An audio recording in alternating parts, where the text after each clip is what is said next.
But let's welcome on board our next speaker. We've got Amit Uplenchwar, who's the director at Kalpataru Projects International, joining in on the show right now to talk about how their business has been. Amit, good to have you on the show.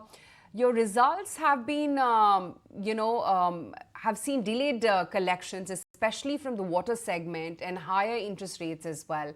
Tell me, how is this going to spill over in Q4? And is there any revival that you're anticipating? So, hi, good morning, and the same to all your viewers. You've been right. The water business has been an issue for all the companies that are operating under that segment.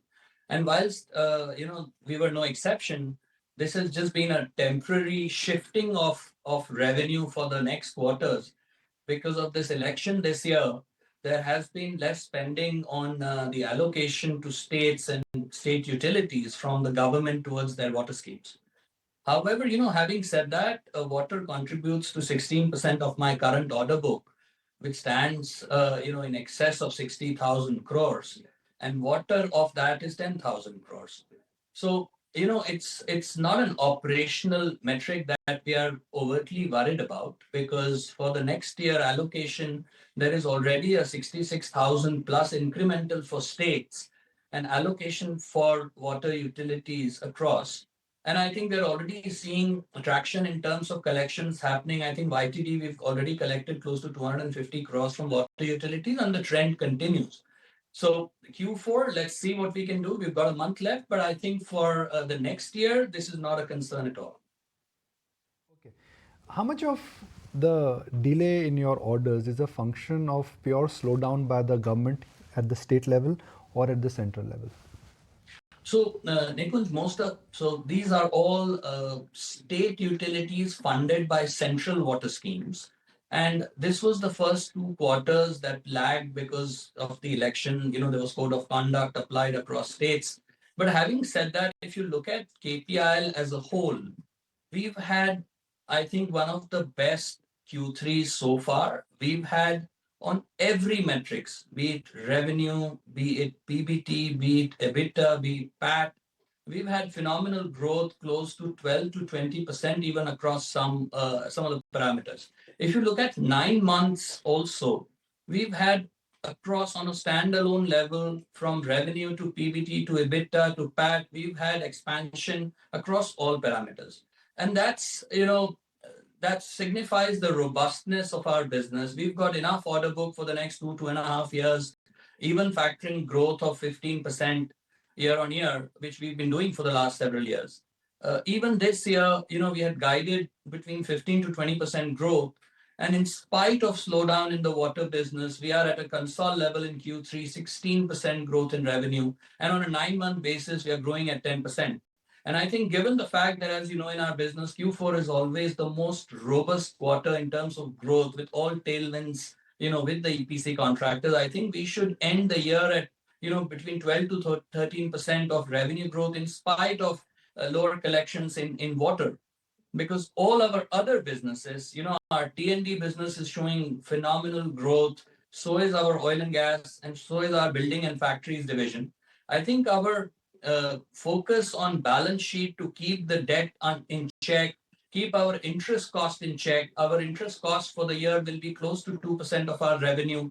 Our debt to equity ratio is at 0.4 in spite of we doing capex and having growth in our business. We are one of the lowest in terms of leverage in our business across all parameters.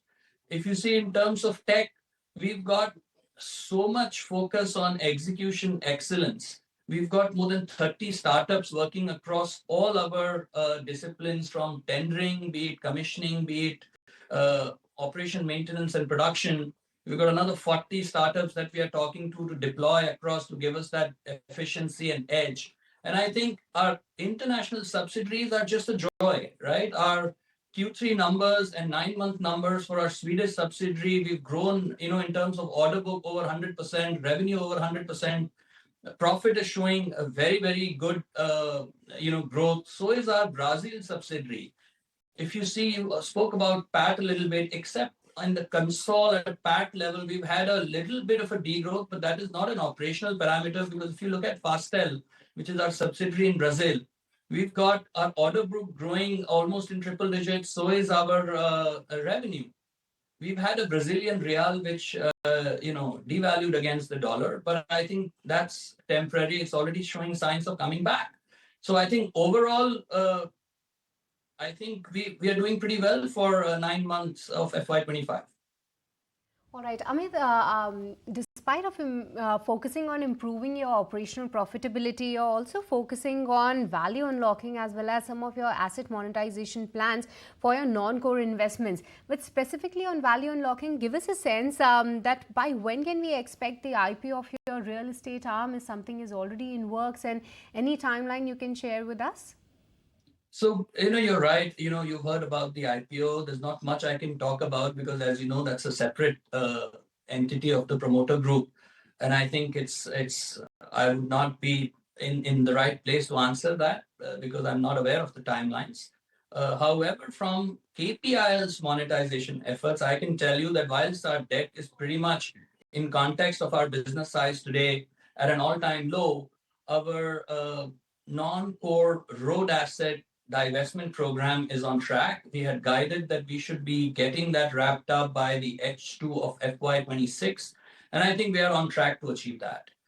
So far as our other non-core investment of project in Indore, we are just receiving OC shortly, and that investment should also get closed by recovering our investment. So I think we are on track for all the two that we had said that we will divest as non-core assets. But are you feeling somewhere that this entire capex, which power and infra companies in a sense have relied heavily on because governments had started spending, there was the jugalbandi between state and government and order books were like really flowing. Has that cycle come to an end and there would be only incremental growth, no exponential growth now? So, Nikunj, I mean, we had said that we will get close to 22 to 23,000 crores this year as our new order book inflow. And, YTD, we are almost at 20,000 plus crores, including 2,500 odd of L1s. I think we've already met the target by the end of the year. I think we should be able to achieve what we started out at the beginning of the year, in spite of elections and some of the slowdowns. So to answer your question, I don't see a slowdown in capex in core areas of transmission and substation, both in India and overseas. It looks very, very robust. In fact, the next 4 years, because all the GEMCOs have to supply electricity, as you know, in India under the NEP 2030, and also overseas, we don't see for the next 4 or 5 years a challenge, at least in the transmission and substation space. So far as BNF is concerned, which is our building and factory segment, we are doing all-time high numbers, be it order book, revenue, execution. We are creating new landmarks there. We've created almost a world record of 3.5 day slab cycle on one of our projects. We've got our metro segment. We now have 6 TBMs, which is a very large fleet. We already have 3 metro projects that are currently ongoing. There are more than 50 metro projects over the next 5 years that have already been on the drawing board. I don't see order book as a challenge, at least for us, given the fact that we are very well diversified both sectorally as well as geographically. Appreciate your time. Thank you for joining us and good luck for coming quarters. Thank you so much, both of you. Thank you.